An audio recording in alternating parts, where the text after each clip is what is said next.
آخری دیدار ہے، حشر کا ہنگامہ برپا ہے، میان اہل بیت درمیان اہل بیت رسول اللہ کے شہزادے نے پھر للکارا، لوگوں کو للکارتے رہے اور قتل کا یہ بازار گرم تھا۔ عمرو بن سعد نے کہا حسین نے تنہا 50 لوگوں کو مار دیا، تم تنہا حسین کو کیوں نہیں مار پاتے؟ تنہا حسین کو کیوں نہیں مار پاتے؟ حسین ابن علی رضی اللہ تعالیٰ عنہ کے متعلق ایک روایت میں یہ بھی بتا دوں میرے عزیزو، اس حالت میں بھی حسین ابن علی نے سخاوت کا دریا نہیں روکا تھا۔ آپ کی شان یہ تھی کہ عبداللہ نام کا ایک شخص کوفہ کا رہنے والا، وہ اس وقت کوفہ میں نہیں تھا جب یہ معرکے سر ہوئے تھے، وہ 6 مہینے کہیں تجارت پر گیا تھا، واپس آیا تو اس نے کوفہ میں دیکھا پورا بازار خالی ہے، گھر خالی ہے۔ اپنی بیٹیوں سے پوچھا کیا ہو گیا، کوفہ میں سب دکانیں بند ہیں، سب گھر میں تالے لگے ہوئے۔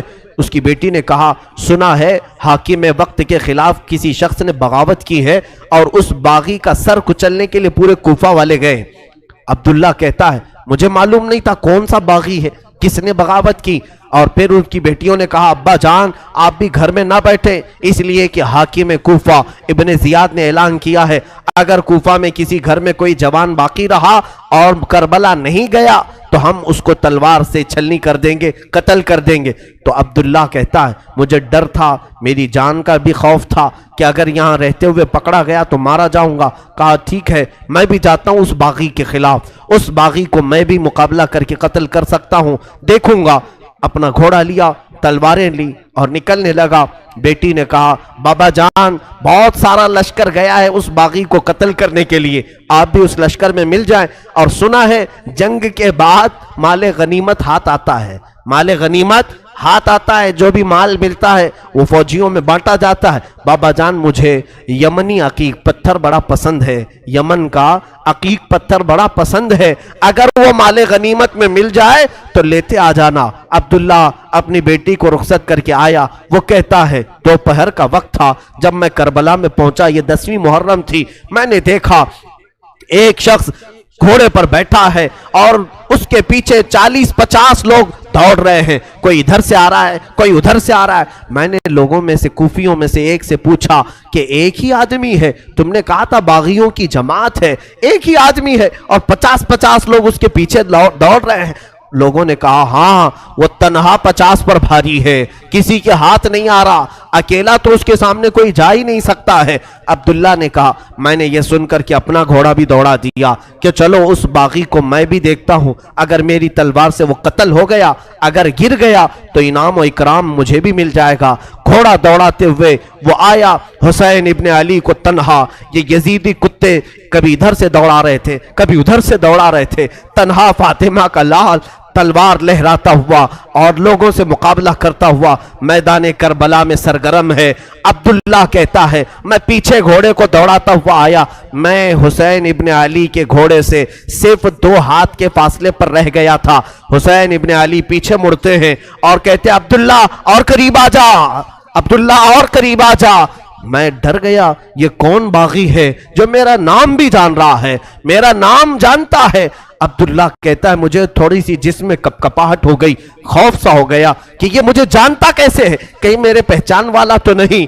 میں اور آگے بڑھ گیا، جیسے ہی میرا گھوڑا اس کے گھوڑے کے قریب لگایا، حسین ابن علی نے اپنی انگلی سے انگوٹھی نکال کر کے کہا جا تیری بیٹی نے یمنی عقیق جو مانگا تھا اسے دے دینا، اس میں نگ جو لگا ہے وہ یمنی عقیق کا ہے، یمنی عقیق کا نگ لگا ہے۔ کیا تو اپنے گھر سے نکل رہا تھا؟ تیری بیٹی نے عقیق نہیں مانگا تھا۔ عبداللہ کہتا ہے اسی دن مجھے احساس ہوا نبی کیا ہے، نبی کے شہزادے کیا ہے، نبی کا علم کہاں ہوگا۔ میرے عزیزوں حسین ابن علی نے اس دن بھی سخاوت کے دریا کو روکا نہیں، اپنی انگوٹھی نکال کر جیسے ہی عبداللہ کو دیا، انہوں نے انگوٹھی جیسے لیا اور سلام کیا، کہا مولا حسین اب انگوٹھی لے کر جانے میں کیا مزہ ہے، میں تو اپنی جان تمہارے قدموں پر نچھاور کر کے جاؤں گا۔ یزیدیوں سے لڑتے لڑتے وہ حضرت عبداللہ بھی وہیں کربلا میں شہید ہو گئے، ان کے ہاتھ میں انگوٹھی ویسی کی ویسی رہ گئی۔ مولا حسین اس وقت بھی نوازنا نہیں چھوڑتے ہیں، عطا کرنا نہیں چھوڑتے ہیں، اسی لیے یہ سخاوت کا گھرانہ ہے، یہ سخی لوگوں کا گھرانہ ہے۔ اس گھرانے میں ان کی پرورش ہوئی ہے جہاں 5 دن بھوکے رہنے کے بعد بھی اگر کوئی فقیر آتا تو اسے یہ نواز دیا کرتے تھے، گھر کی ساری غذائیں دے دیا کرتے تھے۔ مولا حسین رضی اللہ تعالیٰ ان یزیدیوں کے جتھے میں ایسے گھر گئے تھے، دوپہر کا وقت آیا، اچانک آپ کو احساس ہوا جمعہ کا دن ہے، آج پوری دنیا میں میرے نانا کا خطبہ پڑھ رہے ہوں گے لوگ اور جمعہ کی امامتیں ہو رہی ہوں گی، حسین یہاں پر تنہا ہے، جمعہ کی نماز بھی نہیں ہو رہی ہے، مسافر پر جمعہ نہیں ہے، لیکن جمعہ کے وقت کا احترام تو کرنا ہی چاہیے تھا۔ آپ نے ان سے کہا، اے لوگوں، ہاں میں جانتا ہوں مسافر پر جمعہ نہیں، کیا اس وقت کا احترام بھی نہیں کرو گے؟ جنگ بندی نہیں کر سکتے، جنگ تھوڑی دیر کے لیے روک نہیں سکتے کہ اس وقت کا احترام باقی رہے؟ اسی اثنا میں آپ نے کہا 2 رکعت نماز پڑھنے کی اجازت مل جائے۔ اللہ اللہ، حسین تمہارے سجدوں کو سلام۔ دنیا آج بھی قتل ہونے والے سے آخری خواہش پوچھتی ہے تو آخری خواہش لوگ یہ بتاتے ہیں گھر والوں سے مل لوں گا، فلاں وصیت کر دوں گا، یہ جائیداد کے پیپر دیکھ لوں گا۔ ہماری وصیتیں، ہماری خواہشات دنیاوی ہوتی ہیں۔ مولا حسین نے آخر وقت میں اگر کوئی تمنا کی تھی 2 رکعت نماز پڑھنے کی، 2 رکعت نماز پڑھنے کی۔ یزیدیوں نے کہا کہ آپ نماز پڑھ لیں۔ گھوڑے سے ذوالجناح سے نیچے اترے تھے، مولا حسین رکعت نماز کی باندھ لی اور بالکل اطمینان و سکون کے ساتھ نماز پڑھتے رہے، کسی کا خیال نہیں کیا۔ وہ تلواروں کی جھنکار میں بھی خوف نہیں تھا، کوئی ڈر نہیں تھا۔ رکوع اطمینان سے ہو رہا ہے، سجدہ اطمینان سے ہو رہا ہے۔ پہلی رکعت بھی مکمل ہوئی، دوسری رکعت میں گئے۔ عمرو بن سعد اور شمر ذی الجوشن نے پکار کر کے کہا، اے ظالموں، اب کیا دیکھتے ہو؟ یہ اچھا موقع ہے، اس حسین کا خاتمہ کر دو، یہیں پر اس کا کام تمام کر دو۔ خولی بن یزید نام کا ظالم بدبخت ازلی قریب آیا اور سر امام حسین پر چڑھ گیا۔ اللہ اللہ، لوگوں نے یہ تک لکھا ہے آپ کے زانو مبارک پر جب سجدے میں آدمی گھٹنے لگاتا ہے تو ایک شخص نے ان کی ران پر پیر رکھا، دوسرا گھٹنا حسین ابن علی کی پیٹھ پر رکھا، گھٹنا رکھ کر کے ان کے اوپر زور دیا۔ مولا حسین کی سر مبارک جب سجدے میں تھا، ایک ظالم وحشی نے اپنی تلوار سے آپ کی زلفوں کو ہٹایا، زلفوں کو ہٹایا۔ آپ کی زلفیں چہرے کا حالہ بنائی ہوئی تھیں، سجدے میں گری ہوئی تھی۔